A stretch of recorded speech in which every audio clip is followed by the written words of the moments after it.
আওয়ামী লীগের সন্ত্রাসীরা এবং কিছু আইন শৃঙ্খলা বাহিনীর সদস্যরা ক্রসফায়ারের নামে হত্যা করেছে।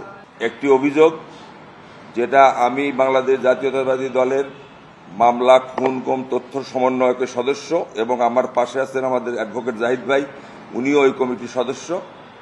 আমাদের দলের নির্দেশনা পেয়ে 2008 সাল থেকে 2024 সালের 5ই আগস্ট পর্যন্ত এই ফ্যাসিস্ট সরকার, অবৈধ সরকার, এই যে আমাদের বিএনপিকে নির্মূল নিশ্চিহ্ন করার জন্য, দলের নেতাকর্মীদেরকে নেতাশূন্য করার জন্য, কর্মীদেরকে গুম করে অপহরণ করে এ পর্যন্ত আমাদের প্রাপ্ত তথ্য অনুযায়ী 2276 জনকে আওয়ামী লীগের সন্ত্রাসীরা এবং কিছু আইন শৃঙ্খলা বাহিনীর সদস্যরা ক্রসফায়ারের নামে হত্যা করেছে। তারা বিভিন্ন পদে আছে, যুবদল, ছাত্রদল, মূল দল সহ। তাদের ছিলই যে বিএনপিকে ধ্বংস করা, বিএনপিকে নিশ্চিহ্ন করা এবং দলকে শূন্য করা। এরই আমরা আজকে 2276 জনের ক্রসফায়ারের নামে যে হত্যা করেছে নির্মমভাবে, তার একটা তালিকা অভিযোগ জমা দিলাম। আর একটা হলো, আপনারা জানেন যে তাদের এই ভোটারবিহীন সরকার, তারা নিজেদের অধিকার অবৈধভাবে আদায় করার জন্য একের পর এক আমাদের দলের নেতাকর্মীদের গুম করেছে।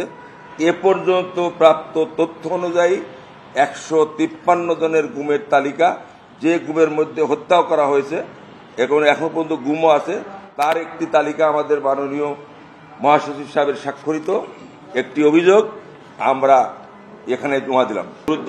নুরুজ্জামান জনি আছে, আমাদের শাহজাহান সাহেব আছে, যুবদল নেতা কায়ুম আছে, তারপরে আপনার শরীফ আছে, তরিকুল ইসলাম আছে, এরকম আমজাদ হোসেন আছে, ইলিয়াস আলী গুমের মধ্যে আছেন, আমাদের স্থায়ী কমিটির সদস্য যিনি আমাদের 8 বছর দীর্ঘদিন আগে অপহরণ করে ভারতে ফেলিয়ে রেখেছিলেন সালাউদ্দিন আহমেদ সাহেব আছেন, ইলিয়াস আলী চৌধুরী, আপনার চৌধুরী আলম সাহেব আছেন। এই উল্লেখযোগ্য সব, প্রায় সবাই উল্লেখযোগ্য, সবাই নেতা কর্মী। আমরা সুনির্দিষ্ট অভিযোগ প্রধানমন্ত্রী সহ সংশ্লিষ্ট যারা আইন শৃঙ্খলা জড়িত আছে তাদের সহ এবং আওয়ামী লীগের যারা সন্ত্রাসী তাদের টোটাল সংখ্যা এখন আপনি বলা যাবে না। আসামি কিভাবে উল্লেখ করেছেন? আমরা